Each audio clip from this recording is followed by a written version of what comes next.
it wasn't even making sense. Like I understand. Well, go ahead.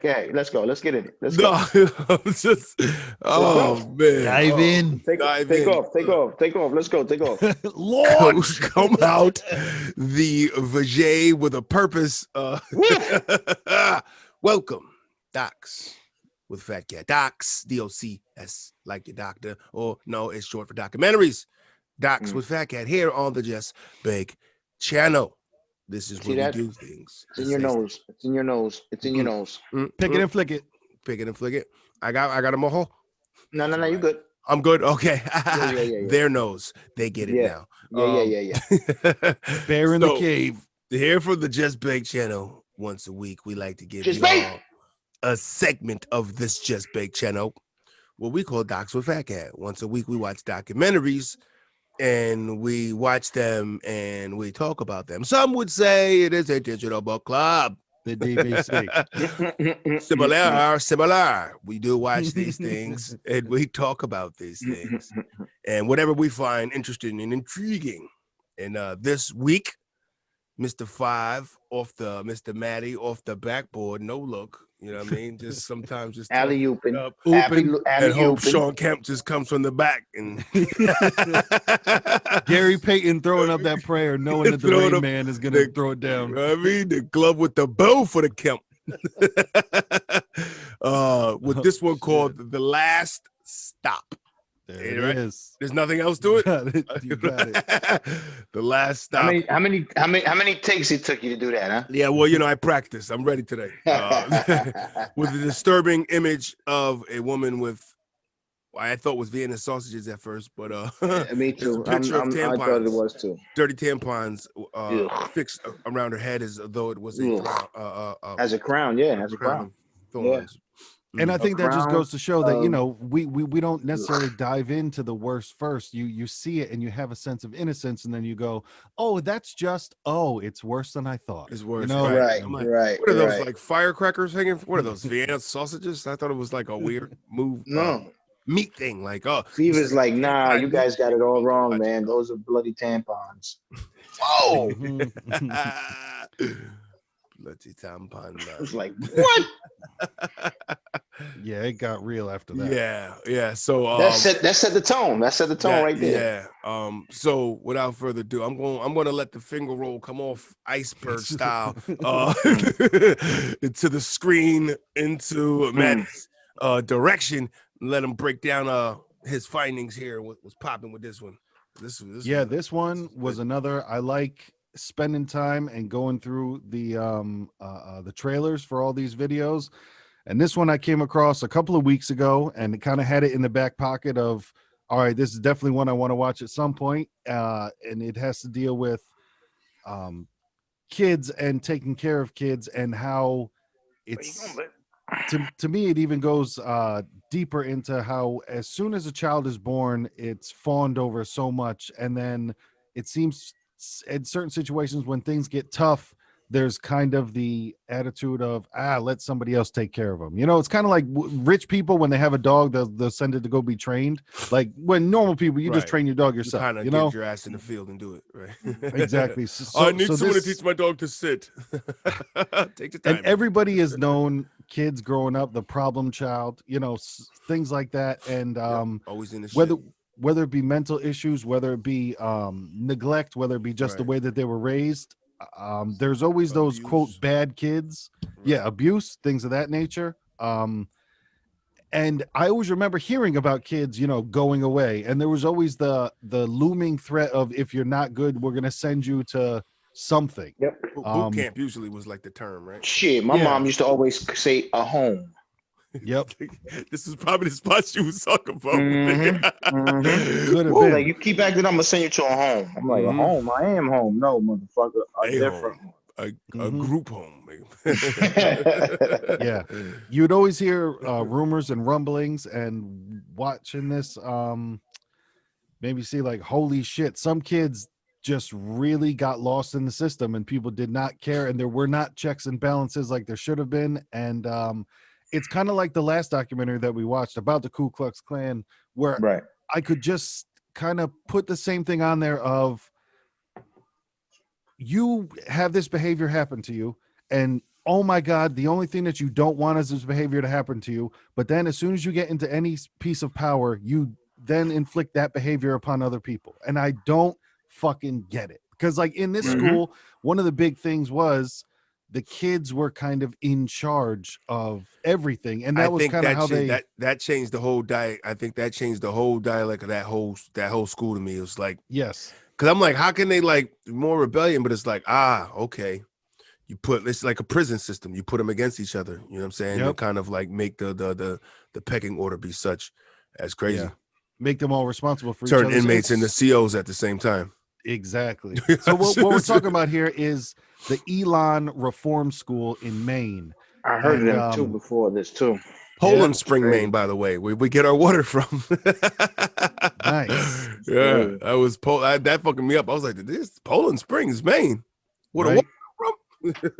And this documentary was made by somebody who was actually attended the school, a member, yeah, and then interviewed many people that had went to the school, had their stories, and also one employee that was there that they kind of that was the only person willing to be on film from the other side. It seemed like that.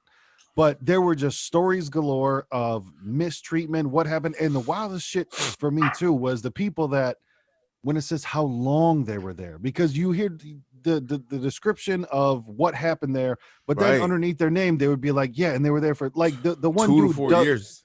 Well, the one dude, Doug Hanna, the guy that fucking burned people alive, the guy from Bridgeport, he was there 6 fucking years, from 72 to 78. Right. And when you're hearing about the stories and when you're hearing about the conditions and just the life that you're going through, 6 years of that shit. That's funny. You know, that's funny. I ran that guy by my mother because he around her age, kind of. You know what I'm saying? And that's a Bridgeport cat. Like, you know, anybody in the neighborhood know about this guy? Yeah, he was funny. He was funny as hell to me too, man. And I just, and I was just getting my ass beat. He had some shit like.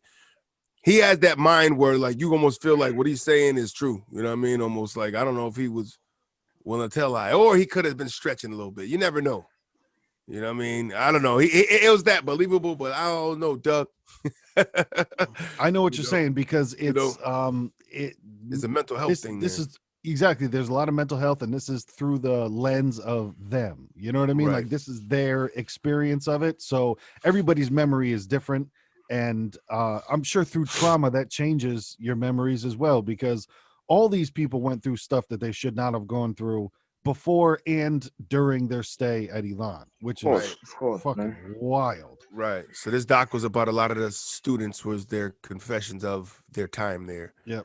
Their time there, what got them there and what they're doing now. You know, some of them are doing how it affected them and right. Yeah, I was man, this was a crazy one to see. You know what was more crazy to me? I think was the length of the fucking duration of this place's existence before it got shut down for this type of shit they were doing. You know how what I mean? long it went unchecked is wild. It's like, whoa, that shit's been happening that long. Y'all been doing shit like that for that long. Well, the thing was too is the dude that ran it, the owner. You know what I'm saying? Like he was a fuck up himself that went through some shit that became now a worker of this type of temperament behavior, and you know what I mean? Behavior thing, whatever the fuck you want to say. I say treatment style. Right. Okay, there you go. That was their treatment, like shock therapy, nigga. That was you know what I mean? Right, like the mental heads back in the day. I don't mean, and believe me, I'm not trying to be funny at all when I'm saying that. But the reason why they were mental heads because they had oversized heads. But I remember that. You know, in Milford, in Milford, you know, their treatment was to get shock therapy. Literally, they would shock their heads to try to see if they would burn any cells to shrink their brains a little in their head to get them smaller. So, like. You know, again, you know what I mean? That's for another show, but you know, that happened for a while without getting checked and things like that. And the thing about it all, the coincidences of all these things is that for some reason they're all in the New England area, like these type of places. You know what I mean? Because there's such secluded place, you know. I don't know. And maybe in the Northeast, it makes it a little rougher to kind of escape. You think about it. You know what I mean? You're in the middle of fucking Maine and the winter snow's coming down. You try and get out of that? Right. You got some months of being in that. You know, I mean, some of them kids got away though. Yeah. Some of them escaped. I could see that that train of thought too. You know what I mean? But with these, like I was saying before, director's name was Joseph Ricci, R-I-C-C-I. Joseph or Richie or Richie. Yeah. Just that's the dude we're talking about. Yep, Joe Ricci. And like I was saying before, like the reason why I heard of that place is because, like I was saying, my mother would send me to a home.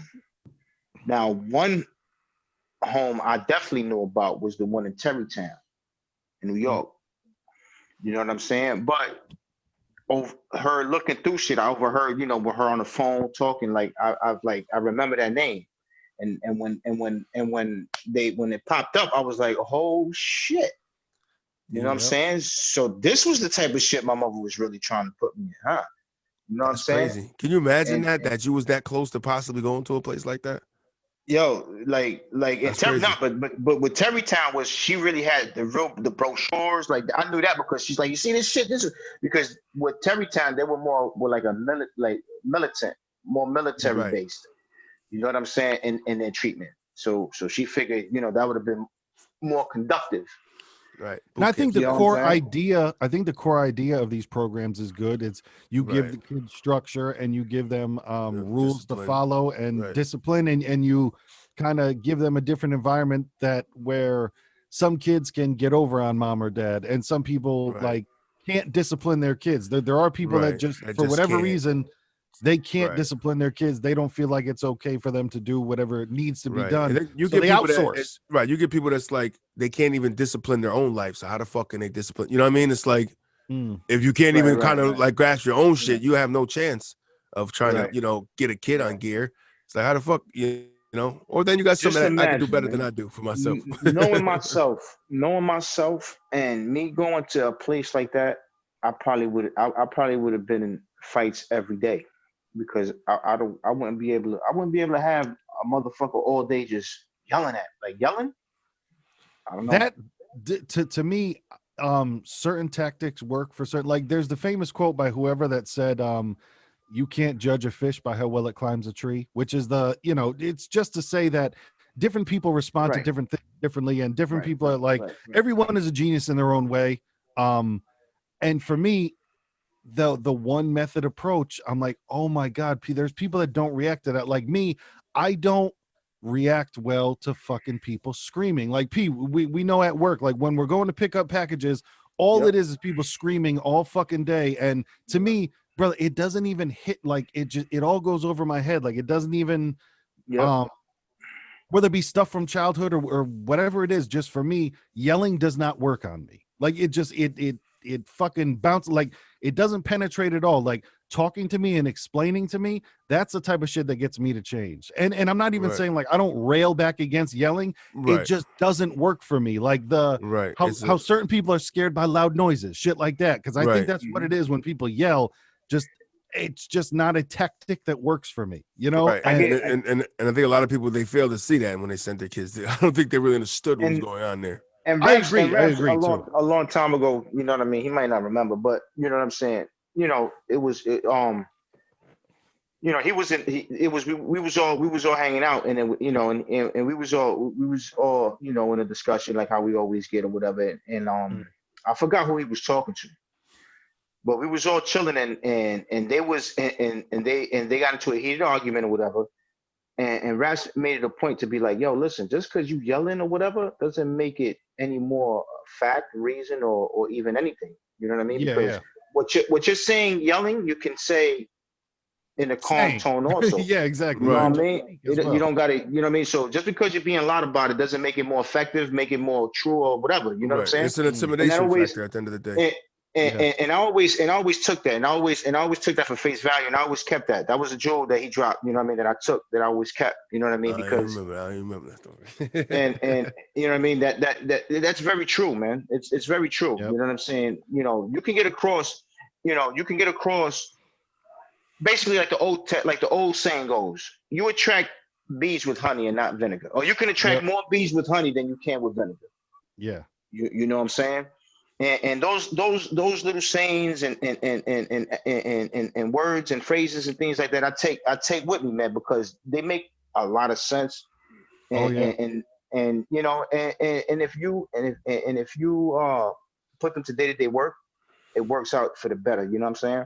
Mm. So yeah, that yelling, that I just couldn't believe how they really Yeah. thought that So would be so successful. that's You insane. know what I So mean? let's bust out when they talked about the introduction to getting to when they first got there to the school.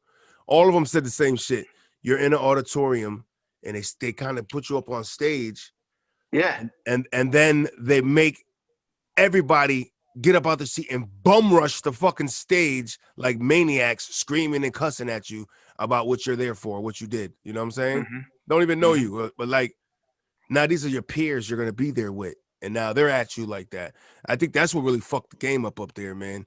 Because it's not like all the students versus all the older staff members, like a group home. You know what I'm saying?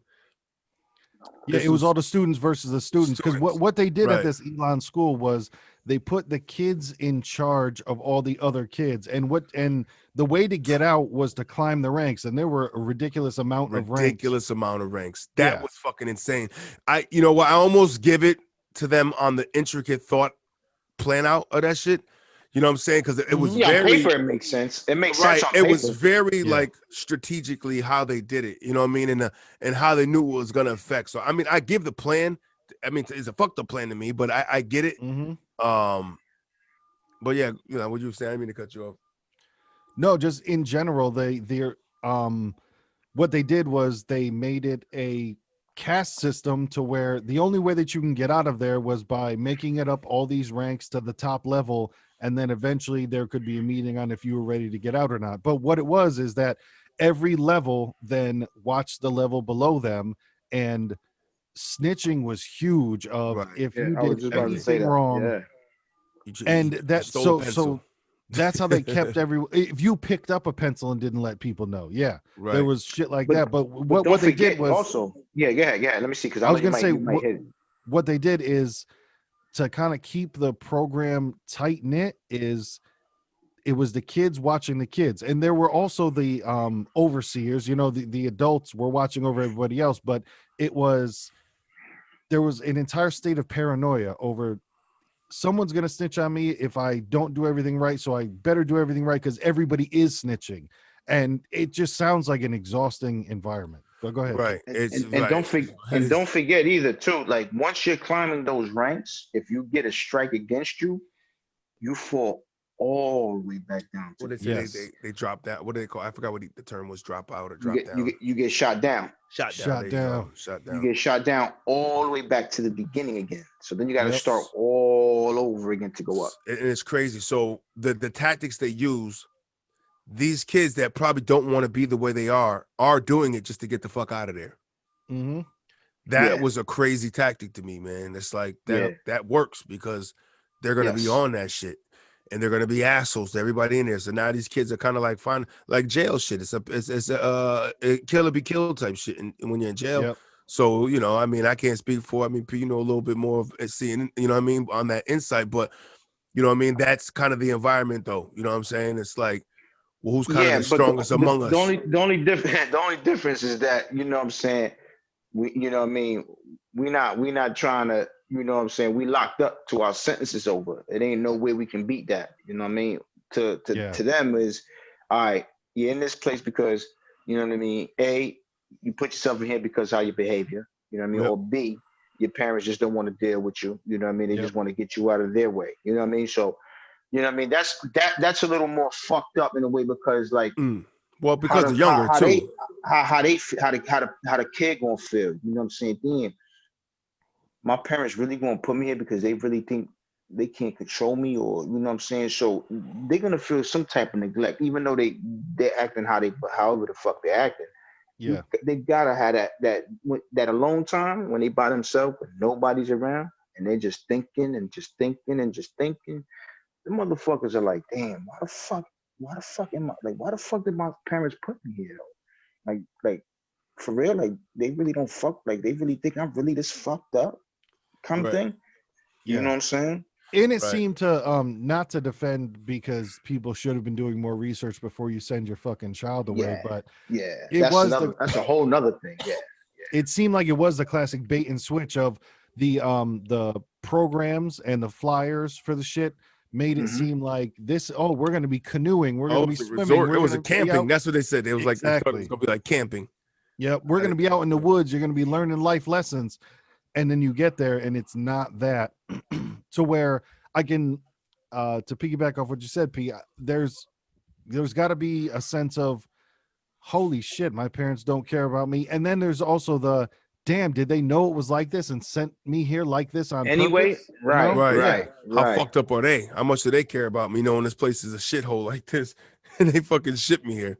Good Lord, guys. I see you. Right. You know, and it's amazing on like the feedback. You know what I'm saying? Like you, if you look at it too, like the main meat of this whole thing was probably like between the 70s to the 80s. You know what I'm saying?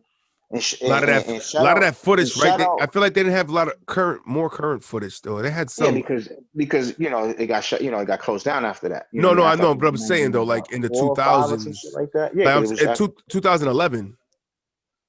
I think they smartened up, to be honest with you. I think they probably smartened up of like, no, we're not letting anybody film anymore. Right, because that's what all I'm saying. It was like, I felt like the footage they were showing in the documentary, they had more footage from like the 70s in that era, of the crazy yelling and all that wild shit than they did going into the early 2000s per se. You know what I mean? 2004. I didn't remember seeing that much. I think they probably kept doing it, but they did it, you know, different. Oh yeah, I'm pretty sure they did. I'm just saying in the documentary that we watched, that I didn't see much. But shout out to the dude from Yukon though, bro. Not the dude from Bridgeport, but the other dude from Connecticut that had the Yukon gear on and shit with the long hair. Yeah, shout out to him. Who's that? Which one was that? The dude that was like, just wanted to get pussy. that guy. Yeah, that guy. I love that guy. Remember, because he was just like, well, I could go to school. I can go to bed at 10 o'clock and I can wake up at 6 a.m. and I can go to school, or I could be out there getting pussy. And then even later in the documentary, when he's like, yeah, and then I went to jail and there's no pussy in jail, so I didn't want to do that anymore. Like that was his main focus was just like pussy. Right. And him and the biker guy was funny too. The dude from Florida. Yeah. He had the ending statement of it all, actually. You know, I think he had the last word. Yeah, he had the last statement of the documentary. You know what I mean? It's like real Forrest Gump like ending. When but the owner, man, the owner's a real POS, if you ask me, man. Yeah, the owner's a real piece of shit. I wish that they dipped into him more because he got off the hook a little bit. But he paid the ultimate price. You know what I'm saying? The motherfucker died. Right. You know what I mean? And shit like that. But what about? But how is it? How is it though? Right? The guy comes in. You're in this program, and all of a sudden, the owner of the program, right, just walks in with a mink, chains, half drunk, talking shit. Yeah. Like, all right, now we're gonna have a general meeting. Like, and he was the one where, like, oh shit, if you're in the general meeting with him, it's crazy. But it was like, I don't know how crazy is it if he's coming to the meeting drunk? You know what I mean, with fur, with minks and Rolexes and chains because on. They're hoping that they're gonna see something in that, like, hey, oh, this is the direct. I gotta really shine. So everybody screaming in that room is like going extra hard now. You know they're trying to show off for him. Right. No, but that's the what first they said. thing They got the worst. I gotta say for Alon is, I respected the idea that the dude had, where his idea was, we're going to take the kids that know how to get out of this and explain to them that those tactics don't work here. Like, I respected that because what they were saying, remember a couple of kids were saying, we knew if you went to any of these schools, all you got to do is set your bed on fire and they'll let you go. All you got to do is whatever. And all you got to do is make a threatening motion towards a nurse. They'll let you go. Right. I like that he was like, we're going to build a sector where those things don't work. Right. I respected that. We don't. Then people run away. We're coming to get you. You know what I'm saying? That was scary too. Well, even just how they got people in the first place. You got to talk about that. The fucking kidnap. Imagine the dude that went all the way to Cali, and all of a sudden he sees these dudes rolling up in the whip. Like, yo, listen, you got to go back to Elon. Yeah. What? I mean, cat. What? How y'all motherfuckers found me out here, man? Nah, but I'm talking about the initial take when they was talking about initial take. while you sleeping and lights on. Yo, wake up. And a bunch of big ass motherfuckers is in the room like, yo, you coming with us. Yeah. And mom's like, sorry, honey, this is how it's gotta be. What the fuck, mom, you piece of shit. Like, damn. Rip. By surprise. They said basically by kidnapping, but it's an allowed kidnap because the parents are the ones who sign off for the shit. Yeah. It's crazy. That's fucking insane, man. That is like, you're almost setting stages to give your child PTSD, man. Like you're fucking throwing all kinds of logs in that fire. Like, I'm saving it. No, you're making that fire grow. Like, you know what they did, right? You might fuck that person up right there. You know what they did, right? Mm.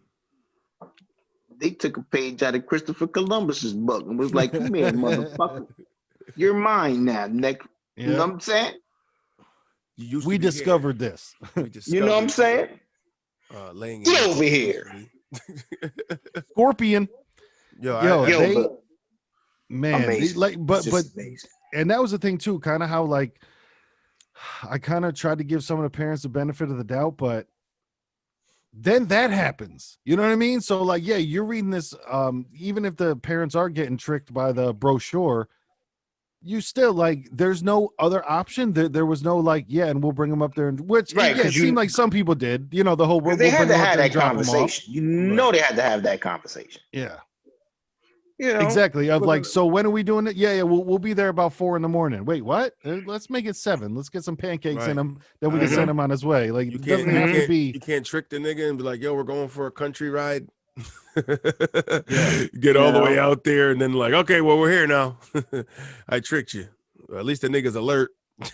Yeah, I know, right? They get fucking kidnapped in the middle of the night by fucking strangers in his room. I think they did start doing that later on in the doc, because if I'm not mistaken, I think that's how some of them were, like where their parents were just there and they just left. Yep, yeah, a couple people did. It did end up like that. They were there to show them it. I'm going to show you what the outcome's going to be, and then left. That show has already signed you up. You ain't going here. Yeah. You start to leave, and they come to you there. You're not leaving. What? What do you mean I'm not leaving? And the parents is already in the car bouncing like, bye. Exactly. Right. What? And that's crazy because it was that way of, they made it, like you said, you can almost see the way they were trying to do. Like, yeah, in order to get out of here, you got to really change something. You know what I'm saying? Yeah. You know, and it was just a forceful way, because they said, like the girl was saying, that all the crazy shit I was trying to do, no, you couldn't get out of there. And people fucking watched you all the time. They fucking watched you when you go to the bathroom. You had to let people know when you did this. And it's like, everybody's watching you. So you have no safety net with nobody, with nothing. So that, in theory, I think for somebody that's just being an asshole without a mental condition, I almost feel like for some people that would work in that fucked up way. You know what I'm saying? Like, somebody that's being an asshole and they need something like that to kind of, the scared straight. That's what the fuck Scared Straight is about, man. Yep. Right. You know what I mean? It's like, but we don't know. Well, we watched that show Scared Straight, and it's like, yeah, this, you know, it's like the nigga comb my chest hair and all that shit. You know what I'm saying? But they're not really diving into those kids. Maybe those kids got mental health issues. You know what I'm saying? Like, yeah, probably.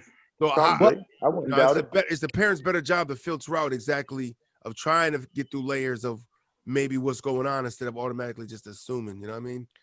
Yeah, and I think that that's something that happens now, but back then it just like somebody had said in the documentary, it was more, it was looked upon more fondly to be able to say, my kid's a bad kid, so he's over there, instead of my child has mental issues, because back then that was just, that didn't happen, and you were written off completely. They took it personal. Mental issues. Right, that was like sacrilegious. You say you had a mental health. I got bad DNA or something, and right, you know what I mean? Challenged right, like you had leprosy or some shit. You know what I mean? Well, and the thing too, kind of what you're pointing to, Raps. If you say that the child has a mental issue, then somehow that falls on you. You know what I mean? Because you guys had the kid. What's up with you? Right, you know, standing by the microwave the whole pregnancy. Like, you know, like what the fuck? Exactly. Right. They start questioning the parents and shit. Like, right. You know what I mean? So the best thing what they do, like the safest thing to do, is they're acting up. I gotta send them out.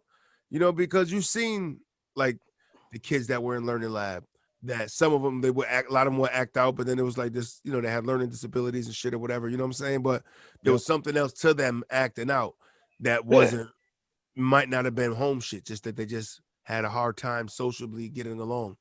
With those kids, when you know, in the public schools in New York, those are special ed kids. Yep. Pretty much. You know what I mean?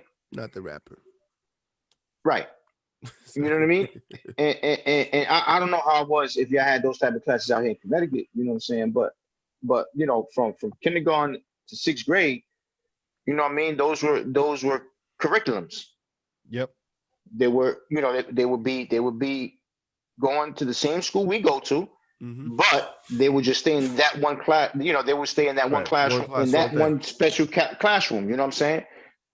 We would stay in our classroom too, but we had the regular curriculum. You know what I'm saying? Where the teacher would teach us, you know, the regular shit. You know what I mean? That English, was like math, that all the way up that. through high school. Like high school had a whole section where they kind of almost segregated that learning lab. If you remember in West Haven, it was in that front, all the way in the front area. Yeah.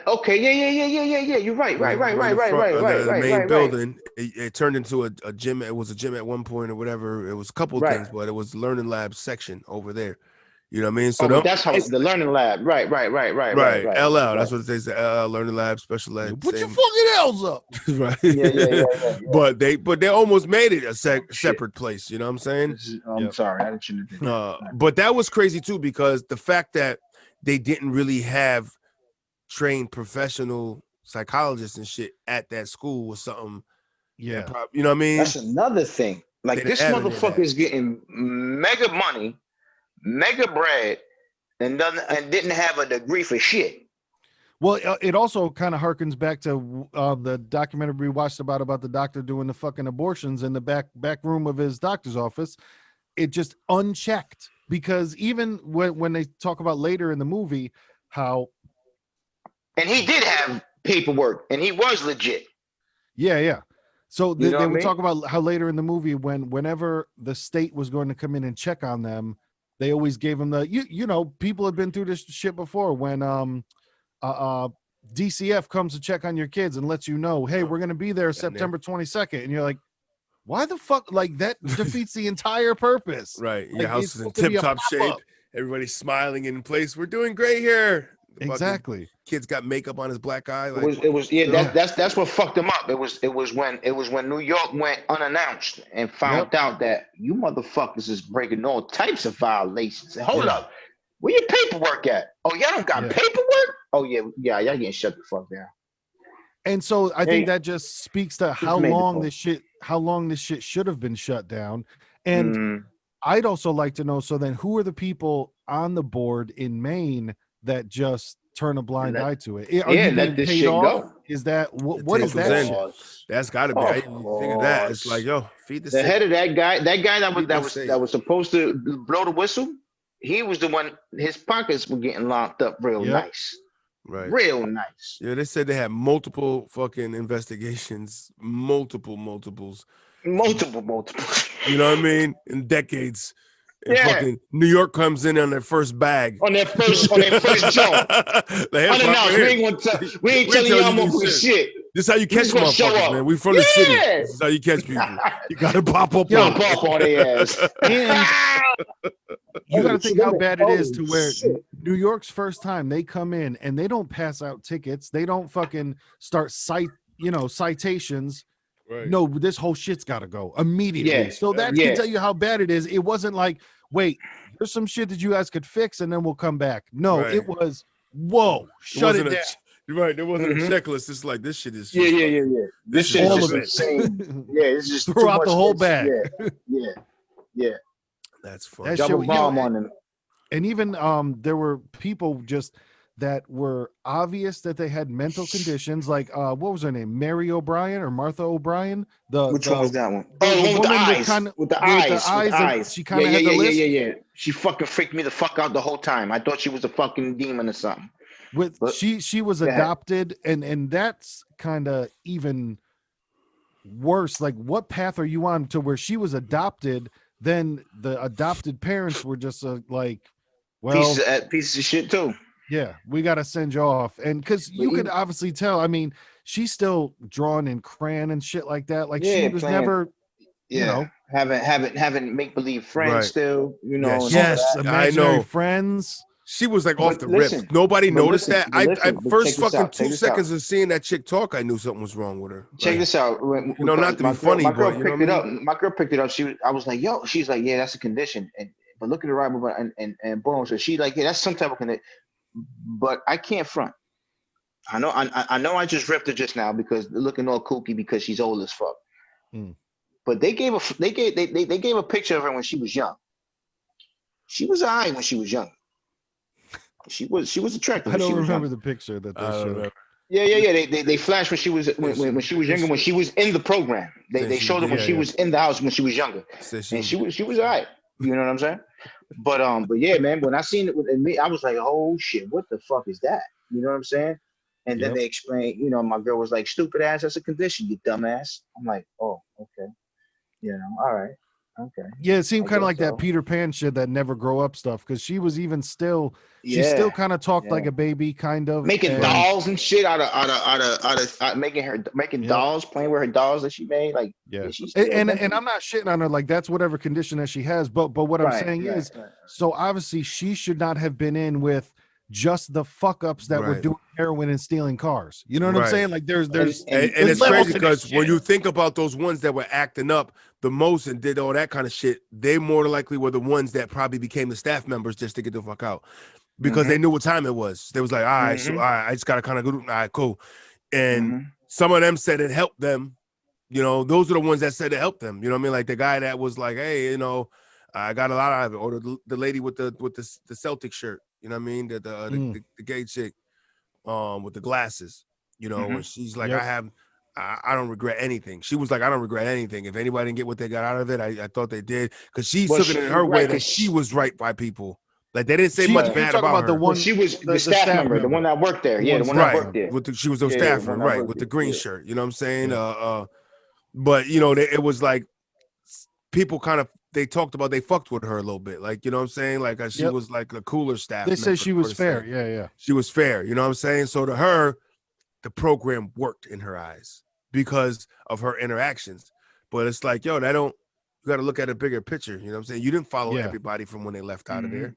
You don't know what everybody wasn't assigned to you in particular. Right. That's true too. One of the numbers they had was for one state. I think it was the state of Florida or Illinois or something like that, where they took the numbers of the people in that state that went to that school, and I think it was 70% of them out of the numbers they took from that state were arrested, had problems. One of them even went to jail for like murder. You know what I'm saying? It was literally like the flip number of what they said were doing good. You know what I mean? They were like, hey, man, and once I get out of here, 70% of people never have a problem again. It was like, no, 70% of people are the ones. Right. It's 1 out of 3. 1 out of 3 come out. And let's talk about the number one biggest fucking personnel that came out of that fucking school that I didn't know that motherfucking Michael Skakel.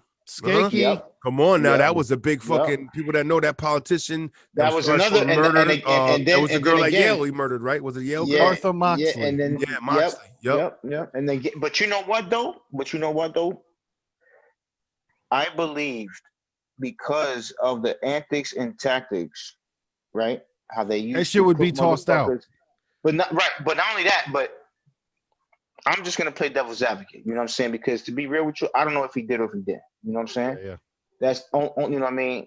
Same thing. I don't really know the case like that. But when they caught him out on him doing his whatever the fuck, right? And they put him in the chair and they grilling him. You did it again. You were. You know what I'm saying? And for him just to get out of there, maybe he had to be like they forced him to be like. Yeah, all right, yeah, what the fuck? Yeah. So I agree. That's why I think like it wouldn't stick. I think it would be a coerced confession. It wouldn't like it wasn't a confession under normal circumstances. Like you said, they're talking about they surround people or it's a half moon circle of you up against a wall of just people fucking screaming at you. Like I said, not everybody responds the same to that. That's not the type of treatment. Bro, they threw the sauce on him. Yes, remember that sauce? What'd they say? The electric sauce or some weird shit like that? Right. Yeah. They had names Right. for shit, man. That was just they throwing like they're humiliating you. Yeah. And it's like a tar and feather. And then right, and then you know the only way this is going to stop if you tell them, yes, you're right. I'm a piece of shit. I am the worst of worst. But so you're gonna say whatever the fuck you want them to, whatever the fuck you want them, you're gonna say whatever they want to hear. You're gonna do whatever you can do to make this stop. That's what exactly. It is. Okay, exactly. I need to do this for this to stop. Exactly, and I believe in Skakel's case, I think that played a part, man. Me too. Of him saying what he said. And because I think that they were probably looking at it like the amount of publicity that they can get of he came here and we got him to confess to murder. So send your kid here and this is what we're gonna do. We're gonna make everything right. You know, I think it was promo for them as well. Of look at what we did at this place. You know, but their shit was fucking disgusting. I was I think that the ones that got something out of the school were the ones that were doing fucked up shit to people for some reason. I don't know why I can't get that out of my head, but right. Because you know what I mean? Because the guys, because I commend the guy and the sister. You know what I mean? The dude that was a brother and sister. He did right. That's right. They were brother and sister. I commend him 100%, and I give him my respect because he knew what time it was. He found out early. You know what I mean? That you had to follow this pecking order to get the hell out. You know what I mean? And he took the time to finally, you know what I mean, say, look, to all those people, man, that I know I was an asshole to, it was nothing personal. It was just I needed to get the fuck out, and I'm sorry. Yep. You know what I mean? Right. That right there shows me that he wasn't like you know what I mean? He was doing what he had to do, and he knew. Had the wherewithal to know that I'm really fucking over this person. I'm really being a dick to this person. Yeah. But I'm just doing this shit to get out of here. You know what I mean? And if you was on point, you would understand that you needed to do the same shit. And right. That's what I said, because he was in the right mind state of knowing I'm just being an asshole in the streets. You know what I mean? That's why I got sent here. And like he's like one that you might just get him locked up, like a jail sentence might help him out. You know what I'm saying? You know, I don't want to go back there. But I just appreciated that he had the wherewithal to be like, yo, you know what? And I'm sorry that I offended anybody. I'm sorry if I did anything wrong to anybody. Because in a situation like that, man, like you gotta be the dickhead. Because that's how it was designed to be. He felt kill or be killed. It's like guilty. You're either going to be that you know one what that is too, that's doing that, or it's being done too. That's what I'm saying. That's what I'm saying. And imagine you go on with that guilt. You know what I'm saying? So that with him saying that, I believe like that was like something off his shoulders. Finally, he was able to be like, you know what I mean? He had to get that shit off. You know what I'm saying? That shit made everybody a snitch, and they had to be proud of it.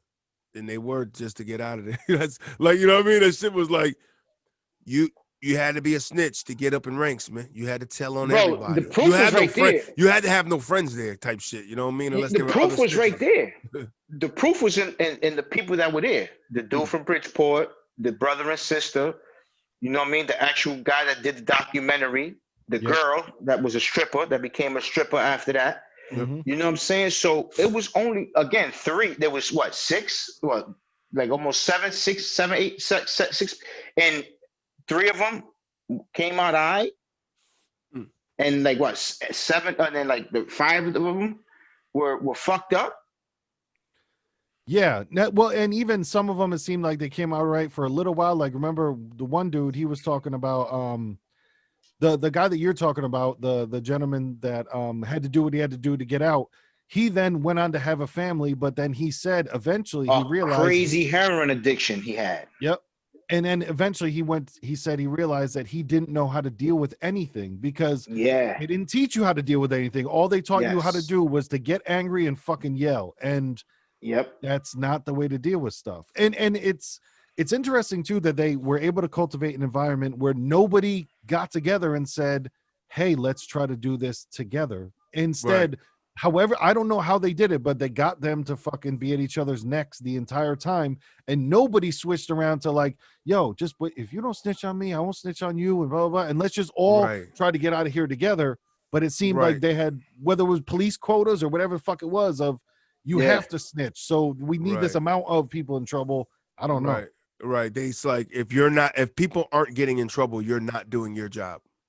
Exactly. You know what I mean? And that's funny, when I got into the supervision side of work and stuff, and one of the things that was told to me by my superior over me, he was like, you know what? He said, if I don't get complaints from people about you, about things, from employees, because you're giving them a hard time, he said, you're not doing your job. Kind of, you know what I'm saying? Almost like, I need to see some write-ups. I need to see that you're out there, because there's no way everybody out there is doing right. And he's right. You know what I'm saying? It's not everybody's, and it's like, you got to show me that you kind of breaking them off. It's almost expected. Right. It's almost expected for you. He was asking for blood in the water. You know what I'm saying? And it's kind of like, damn, bro. You got me in a position where I got to show my... and it goes against like it goes against like some of your morals even. You know what I mean? Because you got to go at the point of like, I try to give a motherfucker a break, but at the end of the day, some of these cats you giving a break, you can't, because they're doing it to themselves and they won't give you a break at all. I run into those like, oh, you team me? All right, well, I'm gonna let you sink in that ship, But sometimes you just got to come in with a straight approach, and then they either rock with it or not, But now that was, it was just that, you know what I'm saying? Like, hey, I need to see the quota. Like they say, I need to see a quota of you. Right. Yeah, absolutely. And if you're not, you're not ranking up, because you're not showing me that you're capable of ranking up. I need more blood. You know what I'm saying? Like, that shit was insane, man. I mean, but the scenery was beautiful around, and I mean, that one guy said, there was like 20% of like good times of certain things they did that kind of do things, you know what I'm saying? He goes, but for the most part, it was that, you know what I'm saying? Yeah, that yelling and that fucking humiliation shit, man. But you look at the pictures, man, there was so many kids that go to school at once, though. I don't know the numbers at once, but yeah, it seemed like a lot, but also the same thing too. I think it'd be tough to fully have a good time and let yourself go, because then I think you would always be concerned about, what am I doing wrong? Like you're saying, like if you're going out on a canoe trip or something like that, then can you really enjoy yourself when you're like, well, I know when we get back from this canoe trip, somebody had to have done something wrong. So was it me? Am I going to get snitched on for, I was supposed to pedal on the right side, but I pedal on the left side? You know what I mean? Because it seemed to be broken down into such tiny, like, oh my God, you did anything wrong, it's over. Microcosm fucking shit. Bullshit. Yeah. Yeah. You're under the microscope of just like, well, you wasn't exactly perfect, so now we're just going to fucking scream at you. I mean, but there's the screaming. Then there's when they're talking about the boys that they couldn't break. All right. Then now you're just in hands on you. Now you're in a boxing ring with, until you get beat, we send people.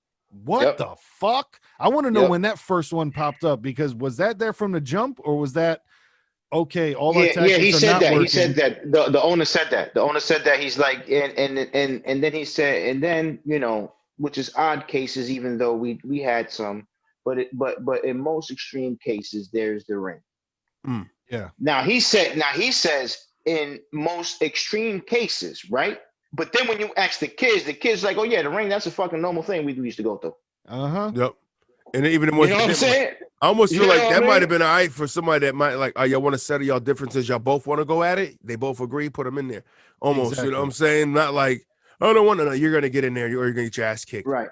Like, I don't want to fight. Right. Oh, well, and that was and they said and he was like, and those were for the for those bigger kids that thought that they couldn't, that nothing really could happen to them. So you're in the ring.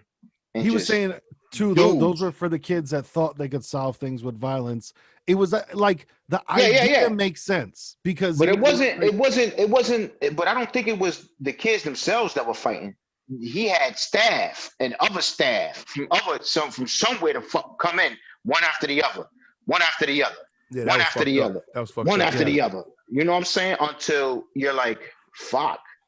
You know what I'm saying? Like, damn. Mm-hmm. Knock me out already. You know what I mean? Like, it's not gonna stop. I don't want to be here no more, nigga. Like, it wasn't gonna stop. Like we say, the skinny dude who him and his sister went, he said he would just get in there and not fight because he said that was somehow better, because if you do fight, you're just going to get beat up anyway. So if you just cover up, they'll hit you a couple times and be over with. So it's just I don't know if that's the best thing. Get your ass whooped. Right. See, take an ass whooping and you learn your lesson, right? The thing about forcing and the force of and trying to submit somebody to your will is that it works if there is no flaw in the system. That system had flaws because they figured out if you just submitted, they would stop. Yep. If you just submitted to what they wanted you to do, it would stop. Right. So they thought it was a great idea, but you're just making people do this bullshit monkey game that you're throwing them, and they're going to do it. You're just sending them through an obstacle course. You know what I mean? And all you're teaching them is that, all right, you got to find a kink in something, and you will always get over. Right. Yeah. That's not a message you want to send to you got to force people. But if you think about it, man, that's the way we're taught through everything almost sometimes. You know what I mean? The way our countries ran is forcibly. Hey, we don't agree. Guess what we're gonna do? We're gonna go to war now. We're going to war. Yeah. You know what I mean? I feel you on that. You're teaching by force. That's how people do. It is. I mean, you bring it down to even like scriptures in the Bibles and stuff. You know, where they say force is necessary. Fear the staff or the rod, or whatever that scripture goes of. They're telling you a force is what you need for your kids, or what you need to discipline them. It's almost when you look at some of the things where it's like from what I hear people that compare the Old Testament to the New Testament, that's like, yo, the New Testament came out, God was like the boogeyman. That motherfucker came down with vengeance and was like, yo, you know what I mean? He was feared more, you know what I'm saying, than like, because he came and he put plagues down. He put, in the Old Testament, in the Old Testament, or in the Old, in the Old Testament, God was more direct. In the New Testament, you know what I mean, it was with Jesus Christ, and it was now through his Son. Now it was transparent. Now you had to go, you know what I mean, through Jesus Christ. So you think about in the Old Testament, in the Old Testament, how can you really help control people by making them really fear something? You know what I'm saying? Yes. God's gonna strike you down. You know what I'm saying?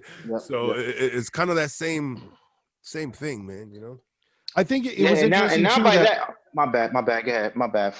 Part of their tactics were rooted in things that work, like that scream therapy. That's a real thing, but it's one of those things where I've seen it done to where, say, we all go out into the woods and say we stand back to back and scream our problems out into the woods. You want to get shit out of you. That's to where they had it right, but instead of, yo, you just get it out there, they would have you scream at the other person when it's like it doesn't need to be put on them, because even what the O'Brien, the grown woman that acted like a little girl, how she was saying, well, it was called get your feelings off, and then everyone would just start fucking screaming, where it's like, I think screaming is good. I think screaming is fine. I think there any way to get shit out of you that you need to get it out of you, but it doesn't then need to be projected onto another person.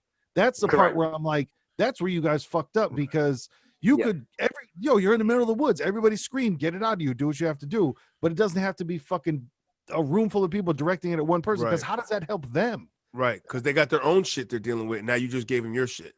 Yeah. And so then the cycle just repeats of like, well, now I'm going to scream at the next one. But like we said, that's the weird shit too, to where the cycle does not break in so many different instances of, as soon as I get the power, I'm doing it to the next person. As soon as I get the power, I'm doing it to the next person. When you wish that cycle would just break of like, I don't want to do to that person what was done to me. Like, I don't, but then they're also in that system of, well, if you don't, you're going to get shot down. You're not going to get, so they had people locked down at every corner. There's reasons, you want to get out of here. It's its own jail system. You want to get out of here. There's things you got to do. Exactly. And it involves you fucking snitching on everybody. Yep. You got to be an asshole. You got to do what we tell you to do. Get in there, make them scrub the floors with toothbrushes for hours, sit them in the fucking dunce, to put a dunce cap, and they sit in the fucking corner for 16 hours. Dude, the costumes and the signs. Oh, wow. Right. Whoa. I'm a whore, and it's you know, I'm a pussy that doesn't know how to express my feelings, all that shit. The thing is, they put that girl in a fucking prostitute outfit with that sign, and she only was holding somebody's hand. Yeah. It wasn't like she even got caught in the act of having sex with anyone. No. It was just the fact that she held the dude's hand for a little bit, and they got caught doing that. Right. Yeah. Like, yo, that shit was extreme. And I believe, and I'm not mistaken, that was a girl that was like abused by her father, if I'm not mistaken. She was one of them. Yep, because there were a couple. You know, it's just like, you know what I mean? She already got like this. I don't think people understand. And you know what that is, like the people don't understand that a lot of, like, especially young females that are physically abused, they're younger, they end up usually becoming more promiscuous when they're older. It's a thing, man. You know what I mean? It's a lot of people understand that. It's like, it's their first interaction to a connection of something in a fucked up way. It is, but you know what I mean?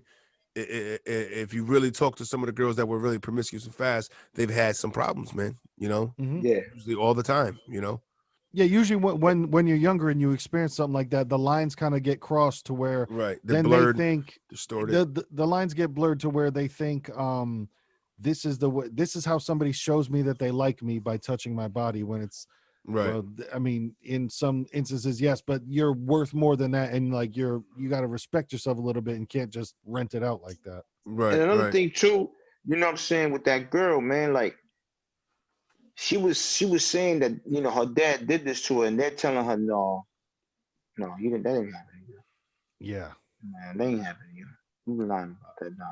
Like, and what? even when she confronts her dad, that's the crazy stuff, when he's like, he won't even say the word, he only spells it out to where RAPEU. Right. What? What? He wouldn't say it.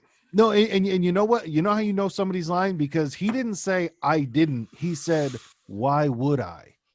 We don't have to prove why you would. That's not what we got to do right now. Why did. Why do people do it? People do it. Why do they do it? They feed off an impulse. That's why.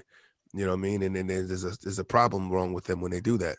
Yep. And they impulsively react and do fucked up shit.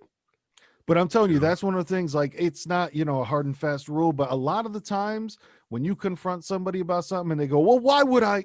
Bro, that's not that means you're most likely lying, because I don't need to prove why you would. Right. It's just, listen, Johnny Cochran, there's no judging. Let me ask you something. Like OJ, when he fucking had his if I did it, OJ, what are you doing right now? This motherfucker put a book out after he got acquitted on and said, if I did it. OJ, you got away. Yeah. What are you doing? Why are you doing it? Put your head down and get out of there. That feels like a guilty move, OJ. You know what I mean? Hey guys, come on. You still think I did it? If I did it, would I put out this book? If I did it. Like, he didn't do it, but he was there. He had a lot to do with it. He was there. He had the goons with him. Come on, same goons that fucking ran up to get his memorabilia back was the same dude. I believe it was his son. I think he took the rap for his son. You know what's crazy is I just saw a conspiracy on that the other day. I saw somebody break down that entire thing, and it was pretty substantial. The evidence that they have against his son is pretty substantial. No shit. Yeah. Never same baseball, same World Cat was found on the scene that his son used to own. That was his son's. A lot of it was son's hands probably a little bit smaller. That's what I'm saying. Like he was there probably. He probably was. My thing was he was there when his son was gonna do it. His son did it, and he walked up in it like, "Yo, what the fuck?" Yeah. And he just saw his son with a knife in his hand, bloody, dripping, and like, "Yo, I'm sorry." And he's like, "Yo, what the fuck?" You type shit and covered up. Because even they were saying, like, because, you know, today you can get all information so quickly. They said, like, he hired a lawyer for his son before he hired one for himself. They say, man, they got like all the old, you know, paperwork and shit. It's a really interesting theory to where I could see it, you know? Wow, I didn't know that. Yeah, but that's for another show. Right. Yeah. That's another one. Maybe but this son went to Elon. Then they go, right? He might have done it again. He would have known. He might have done that shit up there. He might have done it. You know, I think when I thought about Elon in Poland Springs, Maine, the first thing I think about is like, I probably drinking a bottle of water that had a pair of Runaways feet in it, you know, so I'm not sure how I feel about that. Couple of Elon Runaways that marched through the water and said, I drink through the water. Poland Springs because they're playing in the creek. their claim is we get these Poland Spring waters from the springs in Poland Springs, Maine. Yeah, that's what they say. Yeah. But the rules at Elon too were also no violence, no sex, no drugs, no drugs. Right. So those are good foundation rules. Yep. For in place. Yeah. But like it's hard to say screaming and yelling at somebody and demeaning them is not going to be something that's going to lead to violence. That's kind of how do you separate that? How do you separate like, yeah, just get in there, you screaming, you get in their face, you fucking calling pieces of shit, you get them and be like, no violence, guys, no violence, okay? Like what? You're fucking spewing violence out of your face, you know what I'm saying? Bro, but then and then you got the ring, and then you got the ring on top of that. You got the ring, but then you also got the spanking. No, they're talking about with ping pong paddles, just beating the shit out of people, and that was the thing too, where there was the one girl where they were saying she for whatever reason, she wasn't responding to it well, so they gave her a shower wearing all of her clothes, so she was soaking wet. Then they fucking spanked her like 6-7 times. So they were saying that her backside was all messed up, but those were the ones you could tell. She probably had parents who cared about her because they were saying she was one of the girls where they were like, yeah, and then we didn't see her again after that. So it's like somebody there was some money that changed hands after that. Right. Well, but also speaking of money, they're talking about $50,000 a year to attend this fucking death trap. Who the fuck's got that's definitely feels like rich people's money. No, but that's rich poor parents get that kind of money. But that's the thing, that was funded through programs too, though. Yes. You know what I'm saying? Right, exactly. Yeah. So that's guaranteed. That motherfucker was getting guaranteed bread no matter what. All through all kinds of endorsements, no matter and people what. backing it. Yeah.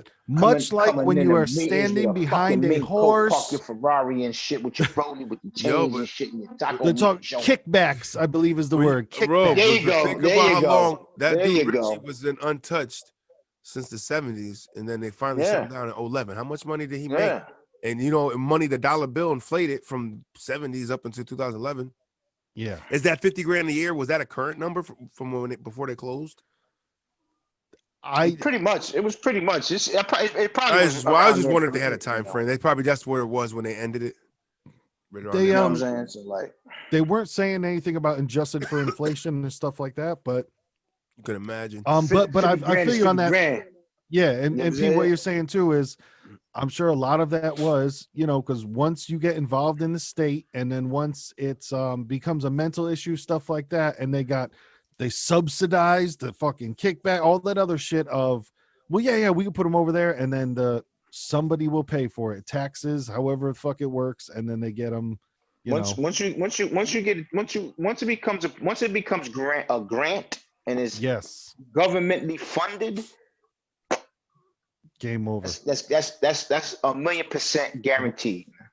But and I also think it makes a perfect system with the rich people as well, who have enough money to go ahead. You know what I mean? They have enough money to forget about it as well. So there's like the poor people that get subsidized, but then there's also I'm too rich to deal with this. Please train my child on how to act. Oh, 50,000? That's all you need? Yeah. Type shit. 50,000 to get my kid to act right. You're gonna tell me I'm gonna have little Jimmy back again? He's gonna be a good boy again? Take it. Yeah. There you go. Yeah, I'll give you enough for 2 years. Right? And it can't stay for 3 and up to 6 years of just, and then now you got Rich saying, now listen, this guy's really acting up, you know what I mean? I don't think he's ready to come out. So, it's gonna be another 50. And it's crazy because gave you 100. Well, it's because they're just another 50. And it was crazy. What kept them afloat is their numbers game of graduates coming out of there. Course, but they don't know. But nobody knew really what those graduates were doing to get out of there. They just knew people were graduating from there, and it was a positive, succeeding thing. So it's like, yeah, it's worth it. Yeah, and you had to have a conflict because you had to have the friction and the conflict. You know what I'm saying, to keep the program going afloat as long as possible. Yeah, you know what I mean. So to them, it wasn't financially beneficial for people to leave. So there's that factor as well, to where every person that leaves is another minus $50,000 of the program. So basically, if you hit the 150, if you spend 150,000, you're all right. You're good to go. Right? That's going to be enough. You're good to go. And then they also had the runaways when they would catch them. They would bring them back and put them in fucking pink suits with shackles on them and shit like that. That was crazy. No violence, but no violence though. Yeah, no violence. And then they're talking about, man, inhumane treatment of, they were talking about people sitting in the corner for weeks at a time. Yeah. They were talking about when they would just straight up put you in the corner for weeks at a time. What's the name had the record? No, the dude from Bridgeport. Didn't he have a record for that shit? He said probably. He had the record for the shit, he said he did 3 weeks straight in that and doing that. He said. And they said you got to know every single crack in the wall, every single hole, every imperfection, every paint stripe, every counting the tiles, counting the stripes, counting like things like, oh shit. But I think he was the one that said when he got out, he was doing wild shit. Yeah. Robbing people and shit. And yeah, he was. That shit didn't help him at all. He wasn't the person that needed any of that shit. You know, that wasn't right. Right. He wasn't. It wasn't that place was not for him. He was sent there by accident and it fucked him up. That just seemed like a place that kind of hardened him, and if anything, gave him new ideas and just made him like he was trial by fire. Like he's like, all right, I survived that. Now, all right, I'm back on it. Because he was even breaking it down in such elementary terms of like, yeah, man, then I'm out on the street, I'm hungry, so what do? I grab a purse. Like, right. Whoa, how does that connect there? But I'm hungry, I see somebody, that's food to me right there. That's food. Yeah. I'm going to get that. That's food. I'm robbing them to eat, literally, to take that food and go get food. Take that, you know what I mean? It's like that got to be drugs involved too, maybe, you know what I'm saying? Oh yeah, absolutely. Because you can't go begging. It's a thing that people do. Motherfuckers is coming up with stories all the time, and they get enough people to go get themselves something to eat because somebody's gonna eventually kick in. You might get 100 no's. That's what I do. The people that be with them signs, hungry, is that a third? I got you, homie. I go around the block because I've done it numerous times. You want food? I'll get you food. Yeah, I go buy them not all the time, but if I got a couple dollars and I if you say you're hungry, I give him the food. You know what I'm saying? And I'm gonna say the majority of the times, the people are very thankful. Like, yo, thank you, man, and they eat as soon as I'm put, they're already in the bag eating. There's been a few times where I've done that, and they're like, "Oh, but you're welcome, motherfucker." Yeah. Or I'm gonna eat it real quick, so because I gotta keep going with the same thing that I'm hungry, so they can't see no mayonnaise on my face.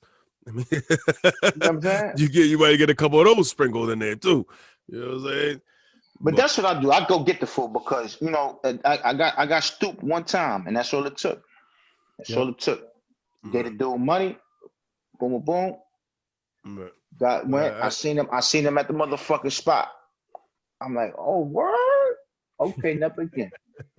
That's crazy, man. But if he was in Elon, he might not have been out there. Or maybe he came from Elon. Maybe he came from Elon. You know what I'm saying? He probably came from that motherfucker. And that's so crazy that schools I feel like it doesn't really, I don't register hearing about it, Everybody, it seems like it was one of those before the internet, just stories of you would hear little things about it, but things weren't covered like that back in the day. And especially they're not about to do an expose on how fucking horrible this place is. It's just one of those. And you think about it, pre-internet, those kids are coming home and they're telling their closest people who probably thought they were fucking full of shit and fucked up anyways, and nothing they were saying. Yeah. So, now they're telling the truth about something, like, yeah, okay, all right, you're telling stories, all right. Well, even that one kid, he was relatively young and he had the backwards hat and the flannel shirt on.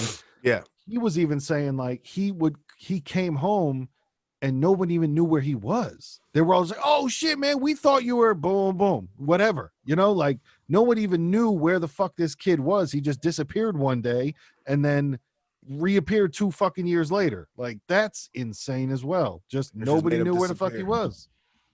He's fine. He's away at college. Yeah, all right. Like college, man. I don't know. But so yeah, so are we doing the voting thing or yeah, we could chime in on this one. 2011, they shut the school down due to one guy in the internet. right? Yeah. He said, "Oh yeah. Good point. Yeah. Just want to talk. I just want to wrap it up on the closing Internet. of it. Yeah, the internet kind of started popping more, and his blog got picked up, and he was doing it, and then somebody told him put it on Reddit. Reddit was the blog that Was it Reddit? It was Reddit. Yeah. He put it on Reddit, and the Reddit community got a hold of that story. It was like, what the fuck? And they kept sharing, recycling. Yeah. Okay. That's right. You're right. Such a big Internet. fucking, There you go. right. It got such just a big, saying, broad pre-internet outpour of and it. now internet, and look what happens. Because now when you go see, because they were saying now it was that time when that was blowing up. Now you go put in Elon school when people are trying to look at it, and all you're getting is the horrible stories first. Bad shit. Yes. You're right. You're getting highlighted reviews first. It's like, look at all these horror stories. I ain't sending my kids there no more. And it's like, yeah, nobody is, because they couldn't get bodies in it no more. They had to shut down. They had no money. No money. You're right. No Forced money. them out. You know what I mean? People, it's like, oh, we on to your shit now. Nigga. The people have spoken. Shout out to the internet. Wins again.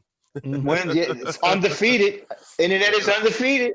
Yo, but another one, speaking of, I think the confusion that would be out there is, what about the dude that suggested that they get a dog, and then just the most psycho shit of all time? Like, what a mind fuck where you're like, hey guys, we should get a dog for the house. That'd be great. And they just go, all right, you're the dog.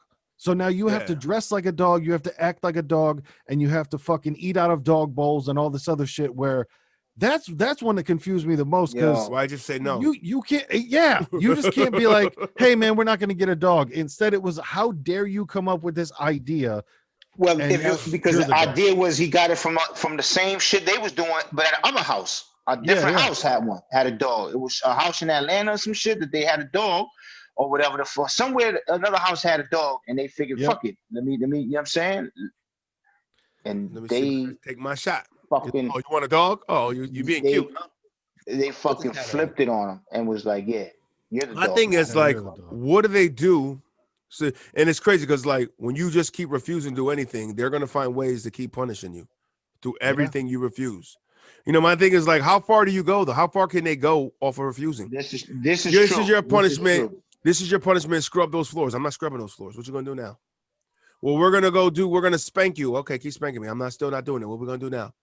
They're just going to make your life a miserable hell there while you're there. I think that then they throw you in the ring. They beat the shit out of you. And then, and then if you got somebody's like, I'm still not breaking, they're going to break it. You think about it, you say, oh, somebody that's unbreakable. But for the most part, these are 16, 17-year-olds. You know what I'm saying? Yeah. The spirit might not be that strong. You know what I'm saying? It's like you're at that age where you might break a little easier. You know what I'm saying? Depending on the roughness of that person's upbringing or whatever. You know what I'm saying? Yeah, you'll be resilient for a while, but eventually you're just gonna I think it's the same shit where you're gonna want to fall in line because you see the only exit is this way. So unless the other guy I wanted to talk about, the biker dude, I forget his exact name, but his story where he's talking about, yeah, man, I ran away a bunch of times. Then the last time I ran away, I meet some Vietnam vet in the middle of the fucking woods. He teaches me how to live in the woods. So I live in the woods for the next 2 fucking years. And now I teach survival classes. We're like, whoa. Fucking Dave. He goes, so Elon. That's a success story. Exactly. Elon was his success story because that fucked up place and me getting out of there. I've learned a fucking life tool that I now to this day teach. Hello. Yeah. But homeboy met a Vietnam vet named Sticks in the woods. What's your life like? Yo, what is your life like? When he said that, I had to pause it because I started cracking up. That's great. What is your life like to where you go in the middle of the woods and you meet Sticks, a Vietnam vet who lives in the woods, and then he just teaches you? It's like, I pictured the montage, you know what I mean? Of like, he's trying to make fire, boom, he can't make it. He's trying to make fire, boom, can't make it. Then finally he makes his first fire and Sticks is patting him on the back like, yeah, man, you made your first fire. I'm telling you, I can see his first raccoon catch, you know what I'm saying? I'm telling you. Yep. High five, Sticks. I forgot about that. Dave, man, Biker Dave. That shit was bugged out to me. It was great. I felt like he ended the whole fucking documentary with them. So that's all I got to say about that. Yep. And she just faded to the credits after that. That was it. That was it. That was beautiful, actually. That was beautiful. It was beautiful. Fucking Biker Dave, the survivalist. So that's all I got to say about that. Gump.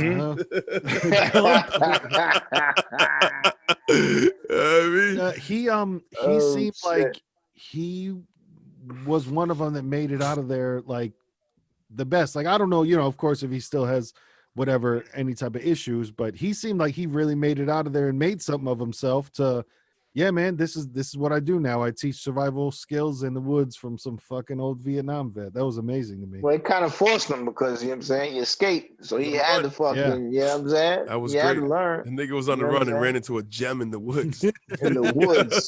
Sticks. Sticks in the woods. Woo. Dude, but yeah, how we were saying, they were saying in the movie, nail salons were more regulated than these fucking things. Like, that's crazy. Bro, there was just a time in life where we did not fucking care about what happened to kids. It was so insane. 70s, really 80s, and 90s. Yeah. And even now, I think it's gone too far in the other direction to where it's, too much. Oh my God, you feel sad today? Cool, you don't have to go to school. Imagine if you told your fucking mom, like, Mom, I feel a little bit depressed today. I don't want to go to school. My mom, like, it wouldn't even register the sound wouldn't even reach my mother's ears. It would not happen. Right. It would not even go there. Going to school. Right. You're full of shit. Cut it out. Bro, I wouldn't even put my face or my mouth to even be like, yo, I'm exactly depressed to like go. Right. Like that wouldn't even cross. That excuse would never come out my mouth. Hey man, I just don't feel good. Like, feel good is the one. No, just I just don't. Yeah, feel that's like the one. today. Yeah, I don't feel today, good. I don't feel like going today is never gonna win. Yeah, I just don't feel like going today. I'm just not with it. My vibe is off. Exactly. Yeah. Like I just, vibrationally, I'm just not really. Right, the vibe is off. Come here. Tectonic vibe is back. You got the vibe again. I know, right? You feel that? Your vibe is again. How's that? You feeling the vibe? No, not. No. How about now? How about now? Yeah. Oh, yep. All right. Get your ass to school. Right. That's why I'm saying. Like now, it's probably too far in the other direction because we're just whatever. Just like, oh no, little Johnny. He didn't have time to do his stretches this morning, and he's just not in the right mind frame to learn today. So we're gonna let him have the day off. Cool. He needs a mental break. I think it's too. Exactly. It's going too far in the other direction, but before. It definitely was not enough to where it was just neglecting all these kids. Right. Oh, it's man. like, because they'll say recent studies have shown that 8-year-olds need more mental breaks than the average. Yeah. What studies, bro? I don't know, man. They get a room full of 20 kids and they fucking give them. This is what it is. Yeah. No shit. Give candies to 20. Give that same candy to 20 adults and see what happens. Jesus. Right.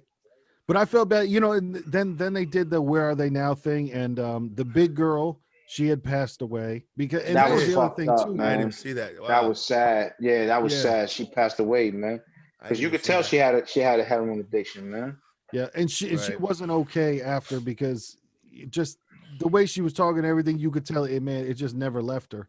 One of the they called sexually promiscuous girls, she had gotten married and that was cool. And she had said like her husband saved her life.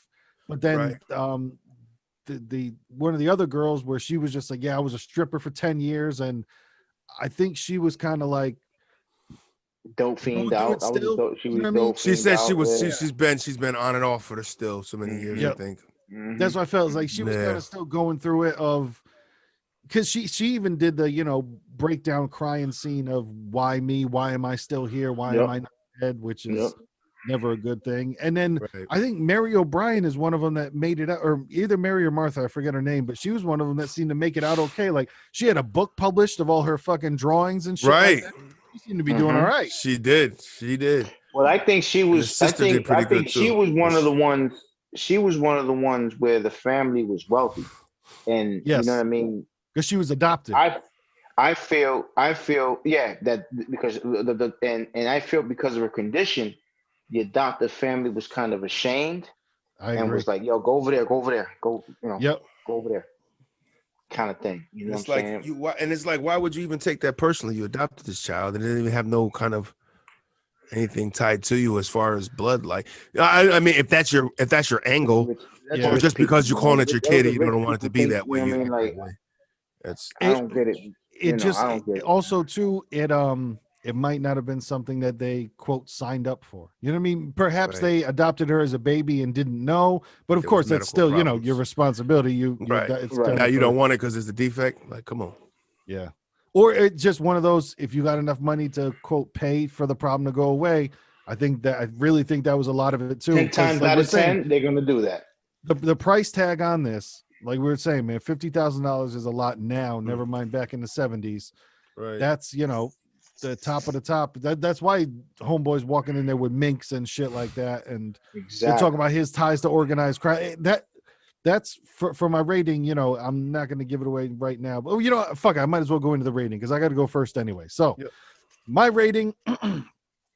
I went with 4 out of 5, and the reason that I dropped it, I went with 4 out of 5 pumpkins because, man, I wanted them to go deeper into Joe, the gentleman that owned the entire thing. Because he got fucking 4 minutes of this entire thing, and the one dude that was talking about how he owned the house that I lived in, and I was working for him, so he kind of owned me, all that.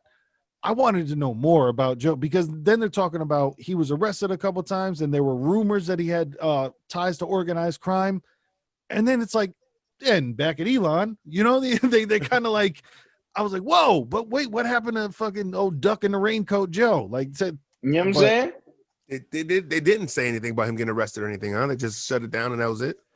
That was it. They just mentioned it. Yeah, that's it. Yeah. It was just mentioned. When did this documentary come out, by the way, dude? Of a year? Oh, let me. I think it was like it was. It had to have been after 2011.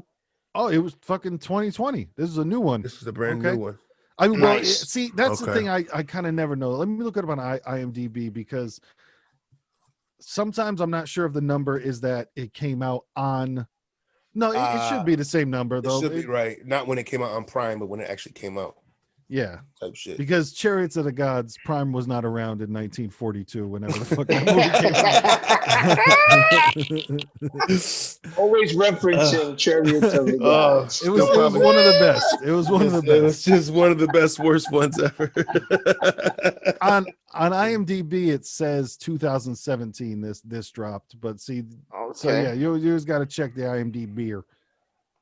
But okay. For me, it was 4 out of 5 because, like I said, Joe, I wanted more information on Joe. And I get that the majority of the movie was about the school, which it needed to be, it definitely needed to be. But I think it spoke volumes about how back in the day, they really did not fucking pay attention to kids and what kids were going through and just regulate anything. Like, I understand when we grew up, it was a more dangerous time.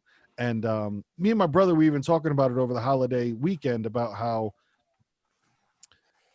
I could not imagine having kids and just, I don't know where they are. I don't know what they're doing, but they'll be back when the sun goes down. Because that's how me and my brother grew up. You know what I'm saying? It was just, you're out there. And not that our parents didn't care about us, but it was just more laid back then. They were the trust and everything was going to be all right. Yes. and I think the general fear was not instilled into people yet, to where how now just the fear of everything is out there. Virus, and man. I think it also speaks to kidnappers, killers, Yeah. There's so much more fear nowadays than there was back then. But I think that this documentary also spoke not outwardly, but I think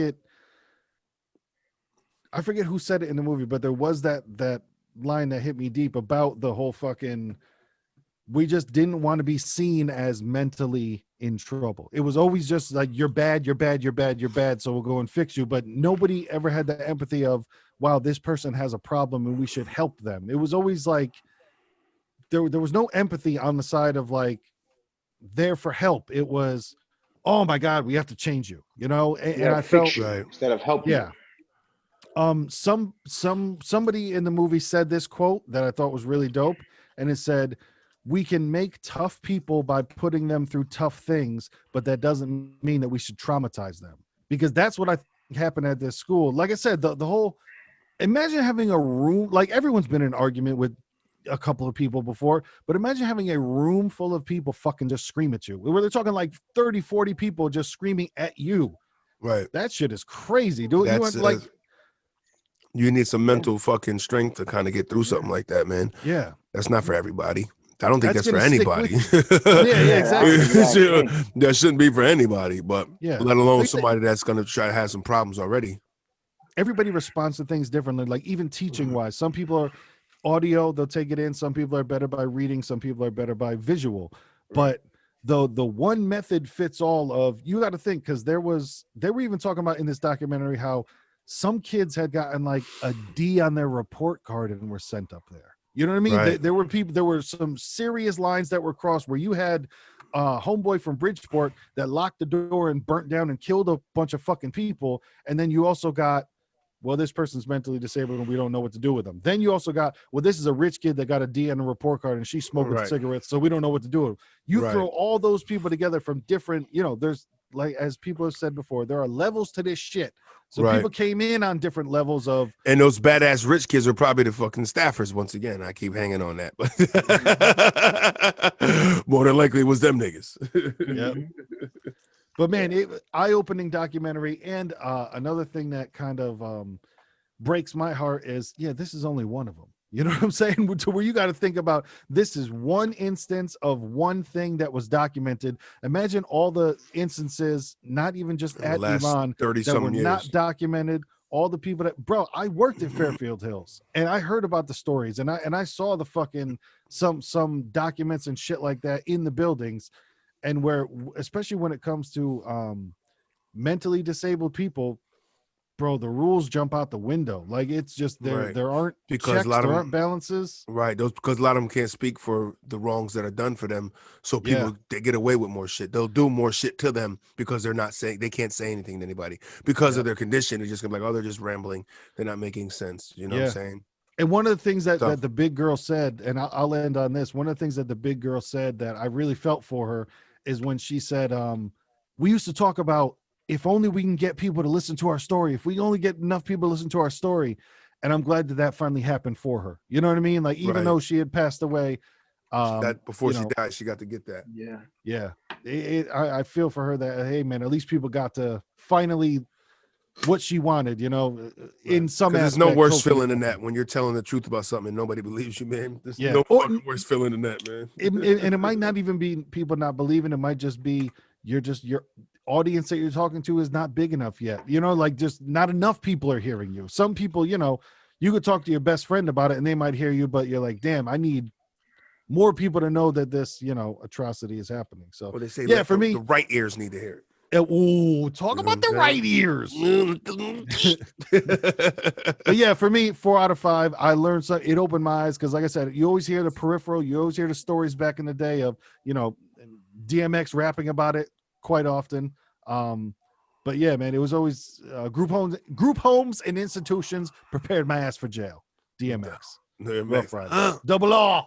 4 pumpkins on the rector. Go ahead, Connect, what you got? I gave it 4 also. Yeah, 4 or 5. 4 Connects on the block. Yeah, because the reason why I didn't give it the whole 5 again, like I want to tap in because also I was also intrigued on the owner. He didn't do a good job, what I'm saying, getting in depth in his thing. And just the actual the word I'm looking for. Basically, on paper, it looked good, but the actual reenactment, bait and switch, the actual practices, the reenactments and the practices of this were just horrible. You know what I'm saying? It did more bad than good. You know what I'm saying?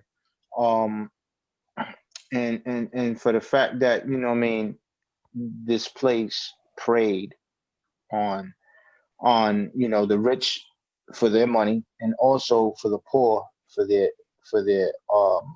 their kids, on knowing that poor people are going to have these type of instances where their kids aren't going to be the perfect kids. They're going to have some type of problems and this, that, and other.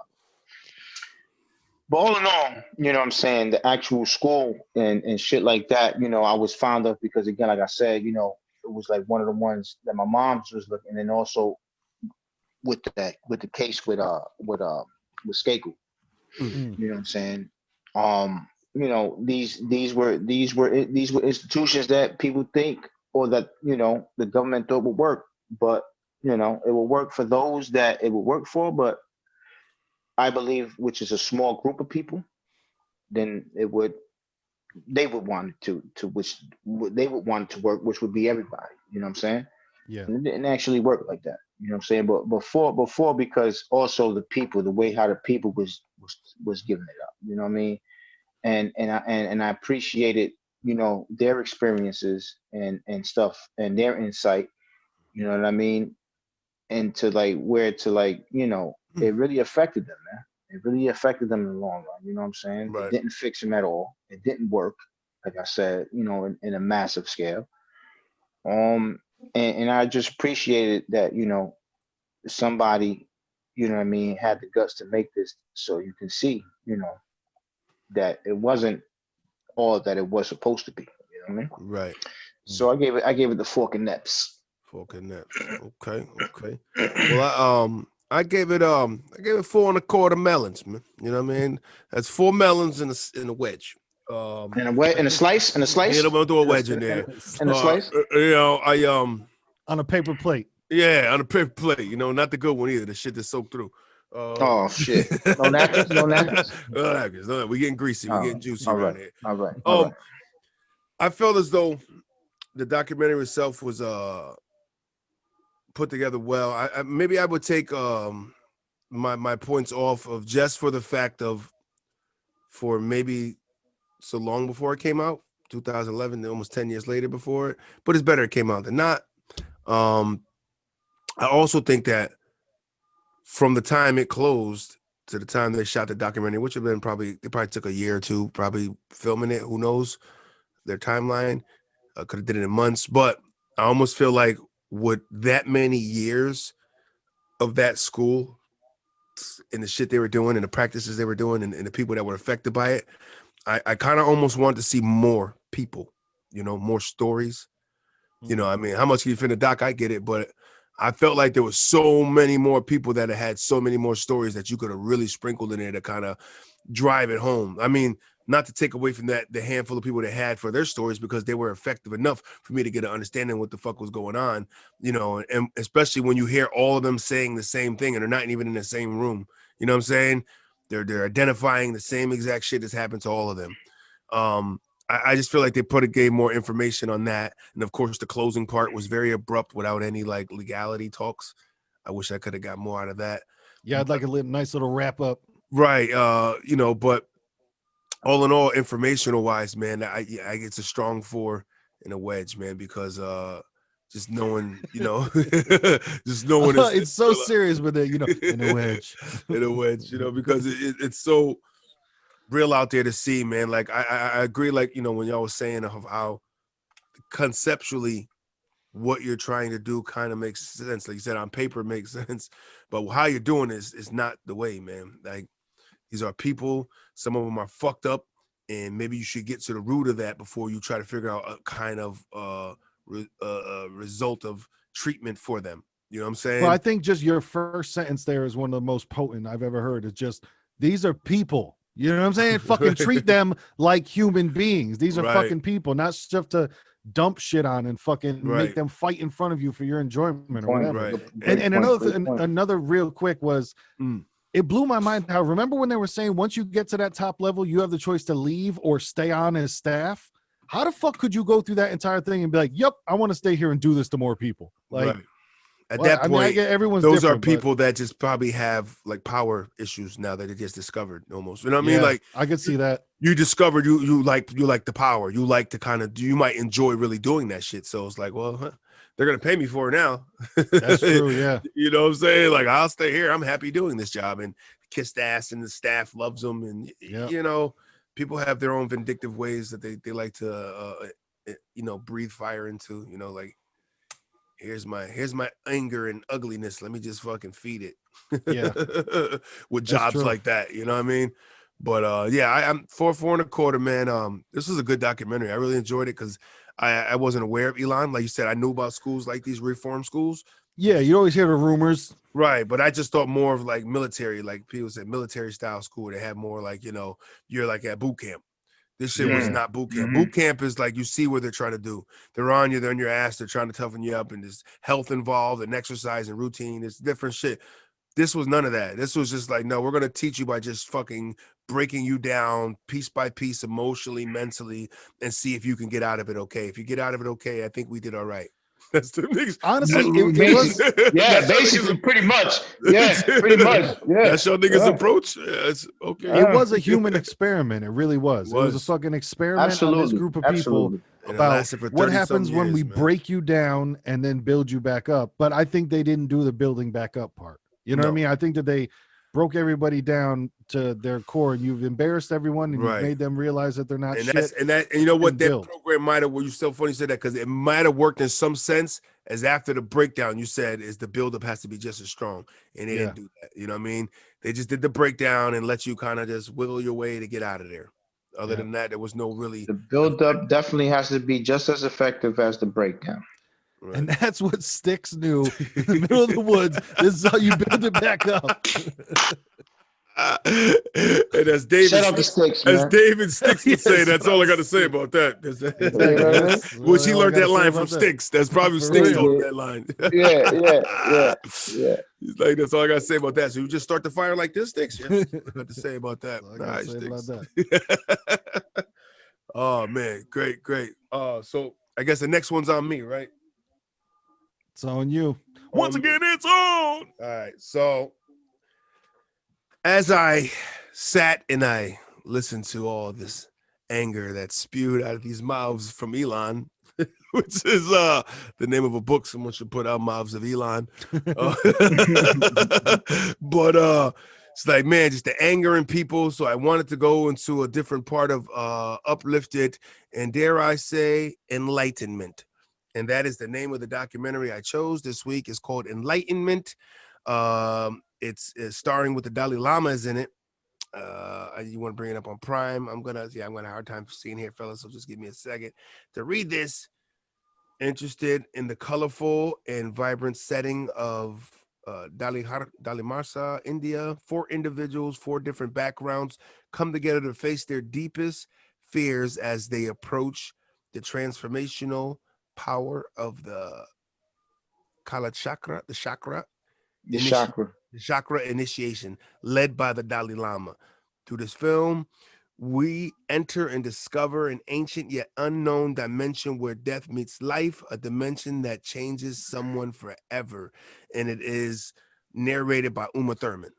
So Uma, I said, let's get a little Dalai Lama going, man. Let's check out some Buddhism and see what they talk about. Checking out our inner energy, huh? Yeah, let's see what the Dalai Lama enlightenment path is. Like, there's a path for this initiation. Hey, there we go. Let's try to get some positive uplift after these niggas yelled at everybody. You know what I'm saying? I was like, these Elon motherfuckers made me up. They just made me feel so let's go into the core and get the core right, so that way you don't got to go to Elon. That's it, right? So maybe we can hit them with a back-to-back, like, yo, so when they watch these documentaries, so hopefully those people that do watch, you're going to watch them, like, if you're a follower, like, damn, man, that fucking Elon shit made me feel bad. Well, maybe the next week you stick around for the enlightenment. There you go. And maybe it speaks to you. I don't even know if it's going to speak to us, but that's enlightenment. On Uma Thurman is the narrator of that, and I believe it came out in 2018. Enlightenment on umathurman.com. It's so I got a perfect one for that for the after enlightenment. Okay. So Uma Thurman Enlightenment is on and popping. Yeah, 2018. It says it's the genres are adventure documentary. I like it. Yeah. So if you ever seen the movie, what you call it? I'm hoping to get that vibe for Life of Pi. Life of Pi. I'm hoping to get that vibe from you. Know exactly. Life of Pi. And it's crazy. I still haven't gotten to see that movie. I still haven't gotten that movie, and I've watched it 100 times. I still have to watch it because I still feel like I'm looking too deep into it, and it's not supposed to be that deep. And it's something. It's one of those like that. So wait, did it happen, or was that no? Or wait, they didn't really tell me. All right, go back and watch it again. One of those, huh? One of those. Okay. Life of Pi was like that for me, man. It kind of like left you on the edge of like, what do you believe? Yep. It was a good one. You had me watch it. I watched it once and I enjoyed it. Yeah, that was Definitely one of those ones. Life of Pi. I know one thing about the movie. I know that the tiger means something. Right. Bars. It doesn't mean what you think it means, but it means something. Right. It's not who he is. Right. The tiger means something in the movie. Right, but it makes a great movie, but it wasn't who he was. And thought it was, but it wasn't. Right. So I go back and go, oh, so it wasn't what it was. But I'm glad they put it the way it was because that just makes a better movie. Nice. If they put it the original with the fucking, the guy, the movie probably wouldn't have been shitty. Right. It would have been a shitty like movie. People survival on boats. No. Yep. Give me the oomph. It's like, okay. So yeah, we're gonna be enlightened by the Dalai Lama, man. Hopefully we get a shrine to throw inside of our shrine. There we go. Yeah, I'm looking forward to it. I did some guided meditation the other day, and that shit is, man, your mind can take you places. It's dope. There's and like we said before, YouTube is just so insane. The amount, like, I don't want to put any ideas in anyone's head, but for YouTube to be free, I still can't believe it. And I hope it stays free forever because wow. Information you can get on there. It's like, my girl was just asking me something. How do you do? I said, yo, go to YouTube. Somebody put a video up on how to do that. Trust me. It's almost the biggest encyclopedia of the world visually. Yeah. You know what I mean? It is that new encyclopedia. It is. And you're getting a visual breakdown. It's different. It's more, it's better. You know what I'm saying? You don't have to be somebody that knows how to read. Kind of. I learned where my ECG was through YouTube. Nice. I changed spark plugs my first time for YouTube. Right. I'm not a mechanic, so I don't, you know what I'm saying? I know, same shit. Like I've changed headlights and all that stuff that I would never do. But I'm not a mechanically inclined person like that. So sometimes it saves you. You know what I was telling when I was telling her, I was like, go to YouTube. I said, you know what it does? I said, most people, because we're from the era of you had to ask somebody to show you or something. People get embarrassed to do that, or they feel stupid because they don't know and everybody else knows. YouTube is your secret little thing that's gonna always show you and never judge you.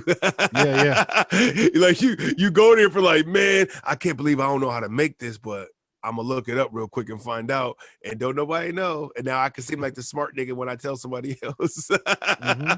You know, it's funny like that, man. You feel like enlightened and you feel fucking educated, and all you did was watch a good video that gave you a gem.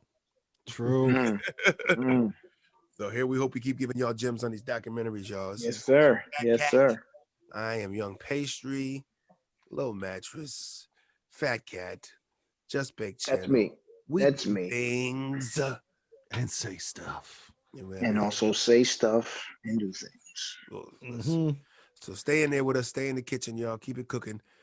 Keep these pods going. Keep these motherfucking docs going. And y'all just love it. We love it. We love y'all. Whatever. Thanks and it's the last one of the year. This is it's the fucking 28th. Hey. This is the last one of the year. Hey, 2020, huh? 21, baby. 21. Here we go. Hopefully it's for better year for Deion Sanders, y'all. Prime time. It's got to be prime time. Let's go. Hopefully. 21, man. But greener pastures ahead. No doubt.